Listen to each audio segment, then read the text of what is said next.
Today on The State of Us, in a bid for control, Trump loyalists are facing few obstacles. Map by map, the GOP is chipping away at Democrats' power.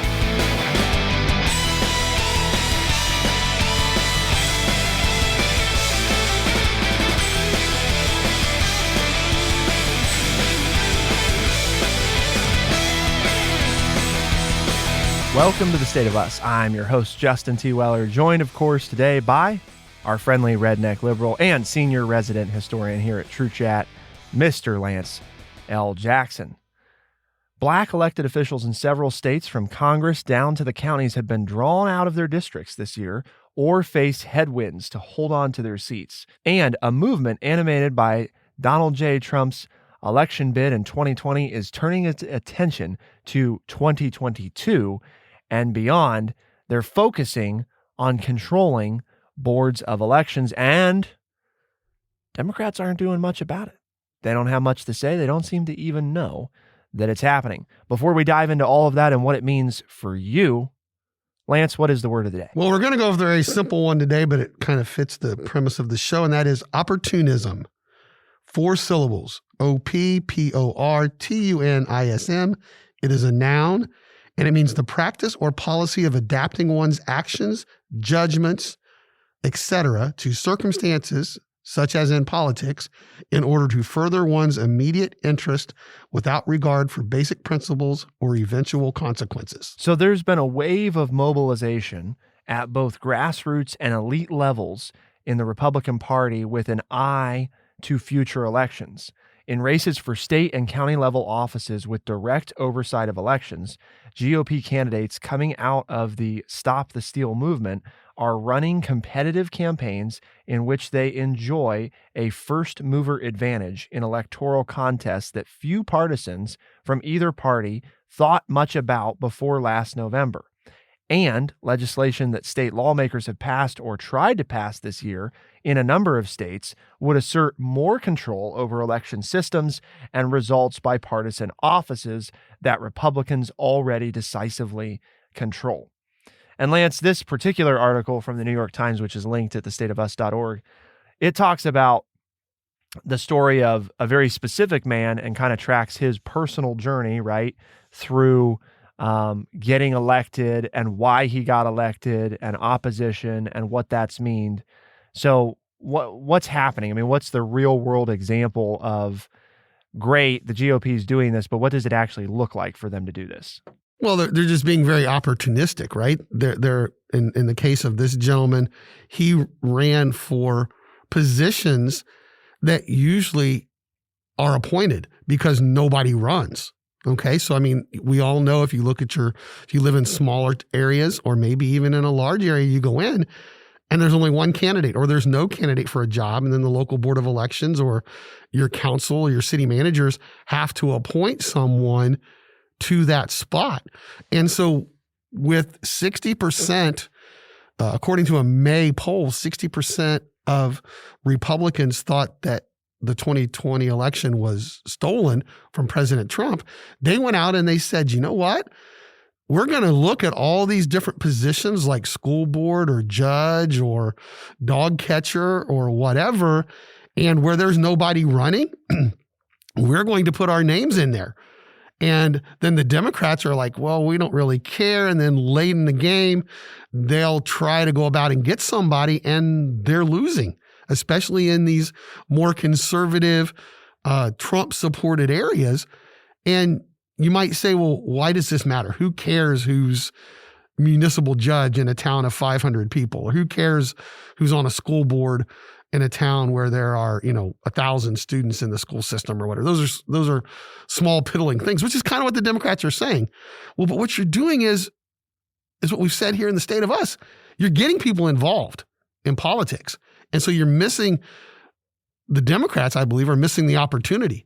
The Republicans and the Trump Republicans are getting people involved, which means you're going to have more influence over voters in the big election, and you also have more influence in getting laws passed, which is another part of this whole discussion with the different voting things, voting laws that are being passed and the different gerrymandering that's being done in state legislatures. And this is where this all starts, right? You start at the grassroots level, and that's where people start to take control. And the Trump Republicans are, from, the stealing of the election, as they proclaim, are capitalizing on this and getting people involved. And the Democrats are sitting back and allowing it to happen. And the run-of-the-mill moderate Republicans are like, well, we don't know what to do because we can't get anybody to run for these positions. And they don't necessarily like either, as it's quoted in the article, necessarily what's being done, but it's a way to get power.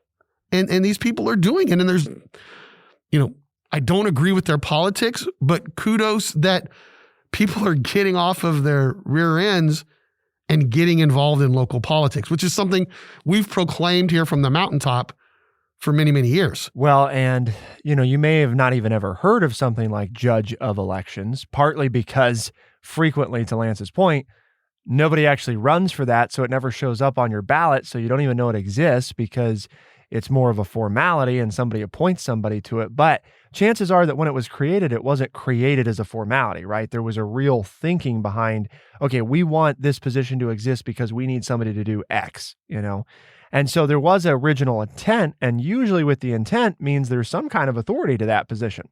Now, it may not be actively used. It may not be actively carried out. It may not even be an office that is held because sometimes you can't even find somebody to appoint, So there's all these many things that go into that. But I think part of what the article is highlighting is that, the GOP, right, and the people that feel like there was unfairness in the last presidential election are saying, okay, well, if we don't want things to be that way, then we're going to have to get involved really where, and this is like we've talked about for a long time, where it matters most, which is, is it easy to change something in Congress? No, it's not easy. Now, if you get elected to your local board of elections, can you change how the people in your area are behaving in their election? Yeah. It's more so than you easier. Can. Right. It's more much so. easier Right. that way. And arguably, right, if you do it here and somebody else does it there, you have more of an effect. It's very hard to get on high and dictate that and it work. And it's much easier to say, there's all these local posts that have to be filled by somebody, and often they're not filled at all. So we're just going to run. It really doesn't matter who it is, as long as they're of the same line of thinking as us. They don't need some great resume. And now they're going to be in this post, and they're going to make, substantive decisions about our elections. Now, I think the article also points out, that there was some contentious stuff going on here in this particular example. And it was pointed out a number of times to the gentleman who did win that, you're still going to have to go through training with the Secretary of State. And like, there is a procedure to things that you can't just ignore. Like, you are obligated to follow these things, even if you don't agree with them. And if you don't, you can be removed from your post, and so again, that goes back to, there's a limit, there is a limit. And so you could read this article, and if you're, not somebody who typically votes Republican, the alarm bells could be, flying off like, oh my God, this is the worst thing ever. They're just gonna, rig every election and do it however they want. And it's like, well, no, there are state laws that are in place, and there are officials that have to oversee it. But yeah, you can't just do whatever you want. And I understand your point, and that's true. And I'm not ringing the alarm bells. I'm like, well, my disgust is, well, why aren't people doing something? If this bothers you, why aren't you doing something about it? Then do something. Run. I mean, these people at least have stepped up and said, you know what? I don't like, even though I don't agree with them, I don't like they didn't like what happened. And they're trying to then create change to make it the way they want to make it. And that's what, we hear this in the liberal media about the death knell of democracy. Well, isn't this democracy at work? You don't, and listen to me, people. All right. Again, share your thoughts. And if you just want to, how do they do that? They send us an email, right? Podcast at thestateofus.org. But listen to me here. they're practicing democracy because they're saying, I don't like what's going on, so I'm going to get elected so that I can make the changes. By just the flat definition of democracy, that's what's going on. Now you say, well, but I don't like what they're doing. Okay, then what are you going to do to challenge them so that people have a choice? So that when I go to the polls or when you go to the polls, we can choose between the two ideas that are being presented. That is democracy. The people speak. The people get to have a say-so. Well, and part of the question that we have to answer next, right, is what are Democrats doing? And maybe the better question is, are they doing anything at all? But we do want to know. Please take an opportunity to let us know what you think about this by sending us that email, podcast@thestateofus.org, because we would like to hear from you. How concerned are you about this? Is it something that you think is a big problem, not a big problem? The reality is, though, like Lance said, these are people taking action and saying, hey, we don't like the way something was going, so we're going to get involved locally to try to, go about doing things the way we want. And to Lance's point, you may not agree with that, but then what is the counter? Because I think if you've listened to the show long enough, you'd know that Lance and I would like for both sides to be well represented in this regard, because that's part of how you ensure free and fair elections. If there are Republicans and Democrats who are working together at your local board of elections, there's a much better chance that you're going to end up with a valid, fair result. And not that you can't trust, completely Democratic controlled or completely Republican controlled, because there's a lot of good people out there at board of elections who really take that job very seriously. There are laws that they have to follow, and if not, they get fired. So all they're doing is following the rules that have been established by their local state governments. And that's what people miss. Well, you're doing this because you're a Democrat, or you're doing this because you're Republican. No, this is the law that the local government set up. And I'm thinking of Pennsylvania as an example. Well, why are you taking so long to count the votes and all this? Well, because the Republicans changed the law before the election and said we have to do this.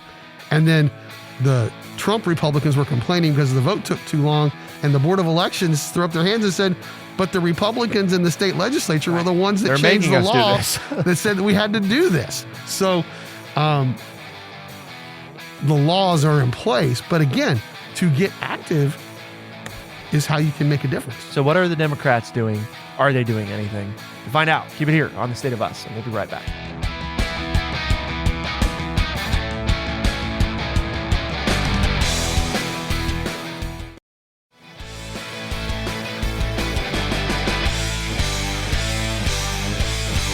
At every level, opponents are operating at a steep disadvantage.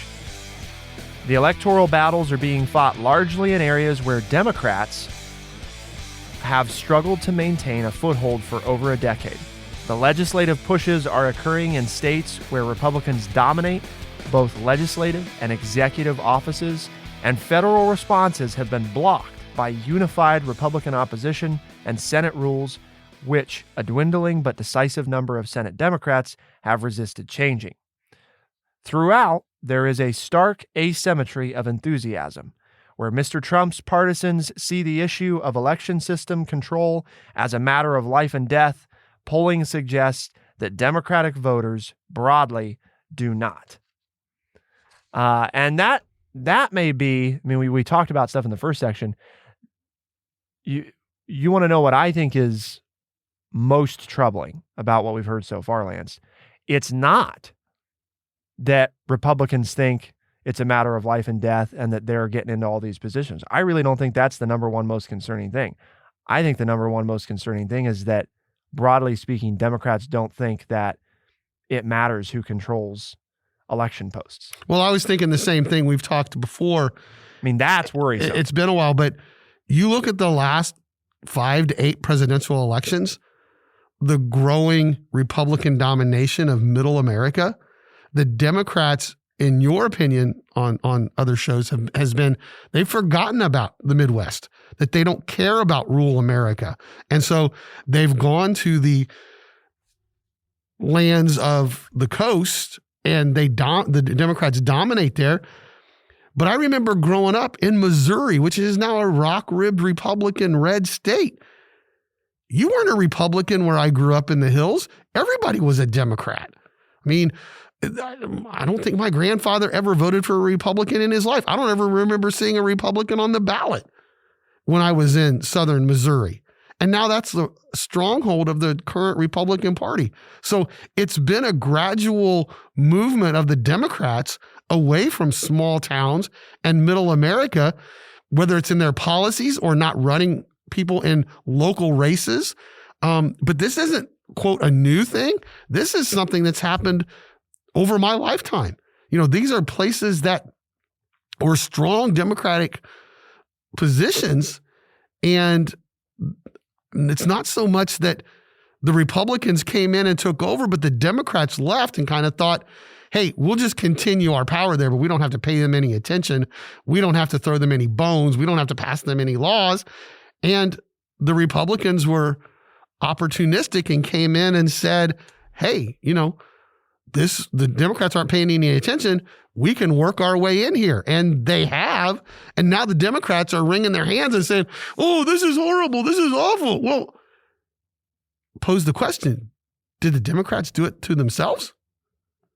By just taking for granted that these small rural communities would continue to vote Democratic? Well, they actually explain, and I feel like I've said this so many times, but in the example given in the article, which again is linked at thestateofus.org, the gentleman that was running for the Republicans won the primary for judge of elections in the spring, and local Democrats were struggling to find a candidate until an academic dean at a local community college finally volunteered. Ultimately, though, he lost the Democrat lost 268 to 415. But did you hear those numbers? 415 and 268, right? I mean, we're talking about very few votes. This isn't a presidential election where, the margin was, 4 million votes. No, this is a couple hundred people that are making these decisions. Barely, not even 700 votes cast. Right. They could affect a county of 40,000, so it's a very small number often that are affecting the way that your elections are operating. Also, because frequently these happen in off-election years. The elections for these items happen in years where there's not other stuff on the ballot. And, maybe you don't know this, maybe you do, but like in the state of Ohio, for example, in many municipalities around the state, in years that are not midterms or presidential elections, those are the years typically where your mayor or your city council or your commissioners or your board of elections or whoever, okay, all those local officials, that's when they're being elected. So you say, well, I show up to the important elections, right? I show up to the presidential ones and the midterms, which also has my state elections in it typically for like Senate and Congress, right? Those are when I vote on those things, the important things. And I guess what I'm contending, Lance, is you got it backwards, right? Right. If you want to show up to the important elections, you need to show up to your local elections. Now, if there happens to be state or federal stuff on the ballot, fine, great, but please do not sacrifice voting in local elections to vote in federal elections, because, just basic math, right? If you are one of 1,000 votes or one of 10,000 votes, your vote matters way more than one of 80 million. And I think that's part of what's alarming to me is that Democrats somehow have forgotten, or maybe they didn't know that you ought to be playing up local politics, and they haven't. And we talk about, all these Democrats out there that I hear all the time that are upset about, like how did Trump ever win? Well, part of the way he won, folks, is because Republicans have been playing the long game for 30 years, and they've been taking over state legislatures, and they've been taking over governor's mansions, and they've been investing in local elections, and that's what they've been focused on, and now everybody's sitting here like, oh my gosh, how do you not win the popular vote, but you win the White House? Because the game isn't played on the popular vote. And the Democrats, for whatever reason, seem to be too stupid to remember that that's not how it's played. If you want to control the White House, you got to control the states. And particularly, you have to control the Electoral College. And I hate to break it to you, but there's a lot of states out there that have more authority than many of your, proportionally speaking, Democratic states, right? Because you could say, well, California has a ton of power, right? Because they got the most electoral votes of any state, right? But their power relative to somebody like Michigan, Michigan actually has, quote unquote, more power because the number of electoral votes relative to the number of people they have is greater than that of California, which is why, just, my theory here, that's why for the first time, in 50 years, somebody won the White House without Ohio, because Ohioans were not convinced that Joe Biden gave a damn one way or the other about them, because he's talking about all this stuff and they're like, I don't hear hardly anything about me in there, So why would I vote for you? And you didn't, I think Joe Biden came to Ohio once, maybe during the campaign season. But again, and where did he go? Well, he went up to Cleveland, which again, fine, but he didn't visit any small towns. He didn't spend time with middle America. And he is a moderate Democrat, right? But to argue against you, though, his campaign played the long game. He figured out how to get which is why he won to 270 without winning Ohio. Yes. Whereas before, everybody's like, we have to have Ohio to get it. He said, there's other ways to get to 270, which is, and I'm not saying that to argue with you. I'm saying that, but that gives credence to why the Democrats have written off middle America, because now they're looking at the electoral map and they're just interested in national power. And they found a way, we can't, or we don't want to deal with all these little states and all these small towns and all of those issues that they have. So we'll just focus our electoral map on how we can get 270 without talking to these small communities or without giving internet to everybody or whatever, or helping the farmers in the area, whatever it is that Ohioans and Missourians and, Nebraskans want to hear, whatever they need in their area. Yeah, well, we'll give them lip service, but we're going to work on the coastal areas because we figured out that we can get to 270. And the opportunism is there for the Republicans then to say, well, you know what? You're going to write off this area. We're going to work this area. And eventually we will reap the benefits of our hard work. And that's what's starting to happen. Well, and I think part of what you have to be concerned about with the opportunism that Republicans are demonstrating is that if you have a lack of opportunism with Democrats, I agree, they're figuring out, obviously, right, the election of Joe Biden is proof. They're figuring out ways to win, not just without Ohio, but without Florida. Lance and I have been, ever since we started the show, we've been covering elections. And if you had told us, right, back like with President Obama's reelection, that he would win and lose Ohio and Florida, you probably would have been laughed out of the room. Like, what? No, you can't do that. And to your point, obviously Democrats have proved, well, you can, The thing that I get to, though, that's concerning is they are narrowing the path, Yes, there is a path without those states, but the path is narrowing. And it's becoming, now it's sort of like one of those situations where, well, we think it's logically, it makes a lot of sense, right? Well, we don't really see people in those states that like us. So we're going to quit focusing on those states. We're going to focus on the ones where we think we have a chance. And what you're actually doing is now you have taken that state off of the plate, right? You have chosen to abandon it. The state didn't really abandon you. You abandoned the state. And now, so you've eliminated a pathway to victory, because now that you're not investing in that state, now that you're not taking that state seriously anymore, you've eliminated it from one of your options as a way to win. So now you're more reliant on the few states that remain, which, guess who knows that? Because, again, historically speaking, we just know Republicans are in it to win, right? The minute that you've taken Ohio off the plate, great. Now we can put more resources into the places that we know you rely on to make it even harder for you to win. And it's it's this sort of self-defeating, reinforcing thing that I really do worry about where, on a presidential standpoint, Democrats are going to be, because I'm not sure they've proven it can be done. The question is for how long. So what should Democrats be doing, Lance? Or, you're out there, you're a GOP listener. Well, I don't want the Democrats to do anything. If they're too stupid to play the game, then, oh well. Is that really how we should feel? Is there a better option? Well, to find out, keep it here on The State of Us, and we'll be right back.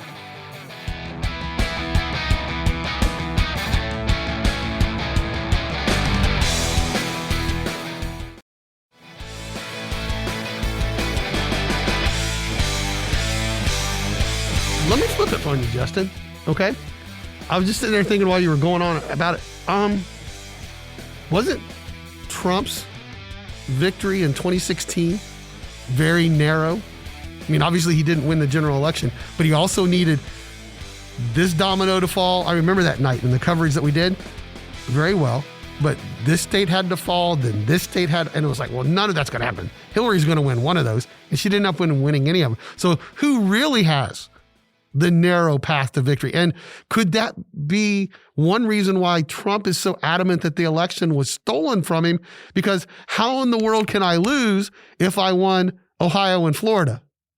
Well, you did. So are the Democrats on the right track? I mean, are they doing the right thing? I know I'm flipping this on you in our discussion, but it's like, well, are the Democrats doing anything wrong? They figured out a way to win without fighting in these areas. And is it the Republicans who are the reason they're complaining is, wait a minute, we played by the rules like we always played by, and we won Ohio and Florida, and we by large margins, and we still lost the election? How did that happen? The only explanation is somebody stole it from us. No, the Democrats outsmarted you. They figured out a way to get to 270 without Ohio and Florida, and they played the long game. They played to the inside straight and won, and you lost, and now you're crying in your milk. I mean, is that where, are we bashing on the Democrats, and you really should give them credit that they figured out a way as long as the electoral map is there to get to 270? And, to the other side, it didn't happen as much as they thought it would, but they're making inroads in Texas. The Democrats are. And if the Democrats continue to play this long game and get Texas, and if we have our listeners in Texas, you're like, oh, that's never going to happen. Well, if you look at the last 3 or 4 presidential elections, the Democrats are slowly gaining ground in that state. If the Democrats flip Texas, they don't need Ohio and Florida. So is there a game that the Democrats are playing that they're not talking about because they're letting the Republicans do all of this stuff, and they're like, yeah, we're going to continue to control national politics because we've got our own game plan. It doesn't include Middle America, but we're winning, and we should have won in 2016. That was the outlier, and we like what's going on. And we're going to give lip service that, oh, this is horrible, but we like our chances. Well, interestingly, I guess I didn't remember this, or maybe I didn't know it, which is kind of surprising, or maybe I hadn't looked at the comparison. But 2016, it was 232 electoral votes for Hillary Clinton to 306 for Donald Trump. And 2020, the exact opposite. Exactly opposite. So Joe Biden, 306, Trump, 232.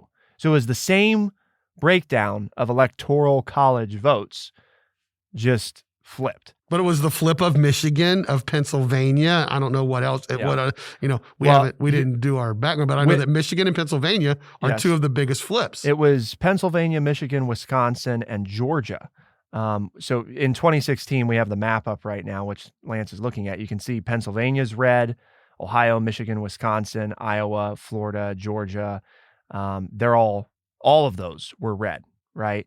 Now you switch over to 2020, Pennsylvania, Michigan, Wisconsin, Arizona, and Georgia. So those are the ones that flipped.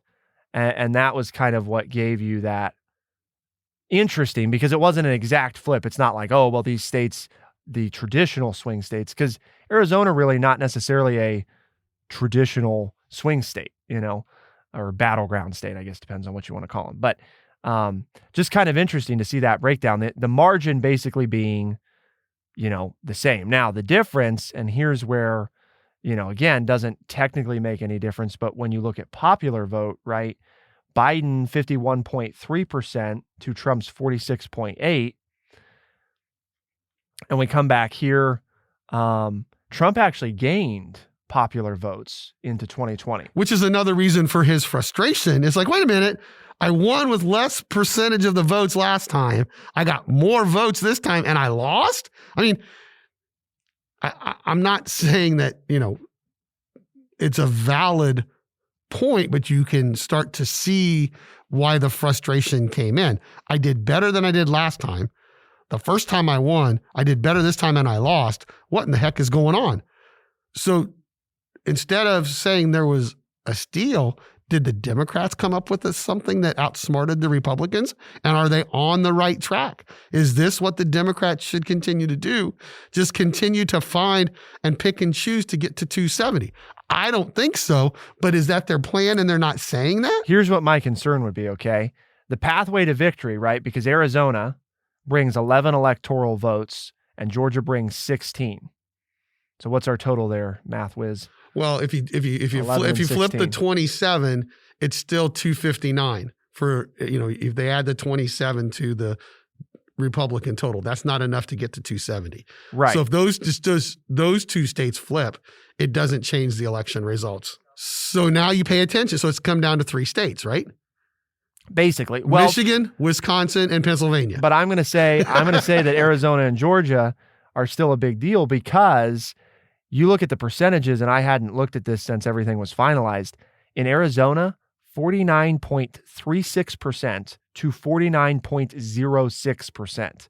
So, I mean, you're about as nail biter, because it was 1,672,000 to 1,661,000. Right. But you stop the steal people, even if Trump would have won Arizona and Georgia, it wouldn't have mattered. He still would have lost the Electoral College. Right. But my point is that those are, and this is the battleground, there's a shift, right?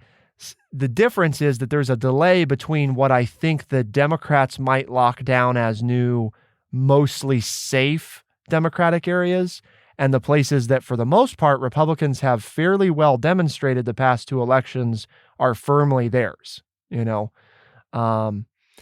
we've also talked about, though, how it's sort of a misnomer that Ohio and Florida are mostly Republicans, because when you look at the polling in those states of where their politics are relative to how they're voting, there is a mismatch there. And that, I think, goes back to speaking to, there's a window for certain states that have sort of been written off to be brought back into the fold of competitive states. But I don't think that window stays around forever, Lance, because I think what happens is over time, right, if you have a window of opportunity to either bring them back into competitive range or you cement their placement in non-competitive range, because the longer that you ignore them, and that's demonstrated here. I mean, again, just the data, the more firm, right, that grip becomes. What about, show me the Texas result in 2016. What was the vote in Texas in 2016? So Texas in 2016 was 52.2% to 43.2%. Now, you did have good old Gary Johnson there taking 3.2%. So he did take a little bit. And then in 2020, it was 52% to 46%. So basically, it was just the third party candidate vote right. that made Texas closer. Okay. So the electoral map is just changing and everybody's trying to figure out how do we get it done. But I think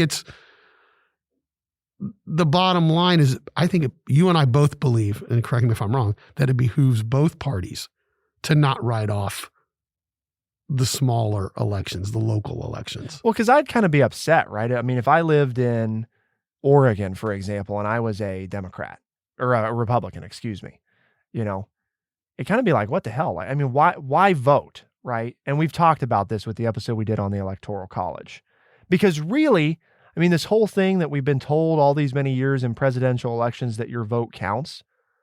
Well, I mean, in Oregon, if you're a Republican, your vote doesn't count. Right? I mean, Yeah, we count it to see what the popular vote is, but the popular vote doesn't matter. Different show. We've done that one. It's not relevant, right? But I'm saying I think it opens that whole thing of what do we do about all this? Lance and I have done 2 or 3 shows on this. There are what we believe to be genuinely better ways that respect all votes, and they erase some of this silly nonsense with the map of trying to maneuver, and then you end up writing off places. You know, you might go to the biggest city in Montana as Joe Biden if there wasn't an electoral college. But if there's an electoral college, it doesn't matter, because getting any votes there doesn't do you any good. It doesn't make any difference to the end result. And I think that was such a succinct argument about the danger of the electoral college, is that you don't get these candidates going to these places because the votes that they would pick up don't make any difference if they can't take the whole state. It's all or nothing, except for, I mean, I know we have two states in the union where it's not all or nothing, but with the rest of the states, that's how it is. So why would Joe Biden go to Ohio? Because him picking up, 1 million votes from Cleveland area, it doesn't do you any good, none. Part of the reason that local elections matter is because every vote in those elections really does count. I lost my local election by 200 votes, and a good colleague who just got elected to city council, Lance, it was 3 votes. So this whole thing about, it's weird at the federal level, it's pretty brass tacks when it comes down to local politics. You either have the votes or you don't. And that's what we're seeing is Republicans are saying, yeah, we got that. And we're seeing Democrats saying, oh well. And I don't like that, because I don't like I wouldn't like it if it was the other way around, just to be clear. I don't think that's healthy for us as a nation. It's not healthy for our democracy. No, it's not healthy for the democracy to be that way. So why are we doing this, Lance? Well, because here at True Chat, we have a mission, and our mission is to educate people by providing honest, open, and respectful conversations. And if you've enjoyed today's show, share it with a colleague or a family member. If they say, oh, that sounds interesting, I'd like to listen, tell them. They can find our show on Spotify, Overcast, Stitcher, Apple Podcast, and everywhere podcasts are found. The State of Us is available Tuesdays and Thursdays as a podcast and heard on the weekends on AM and FM talk radio stations around the country. I think Lance has the win today. I have to say.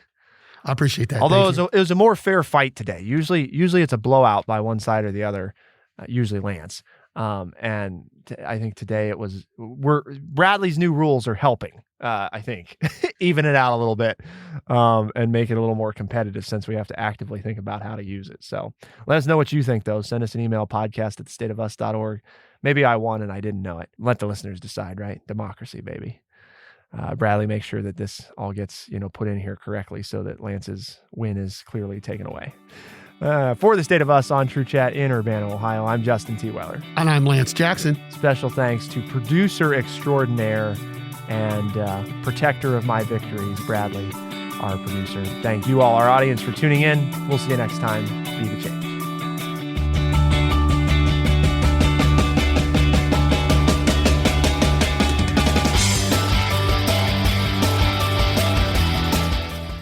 Be sure to check out our website, thestateofus.org, for books, articles, and all the ways to tune in.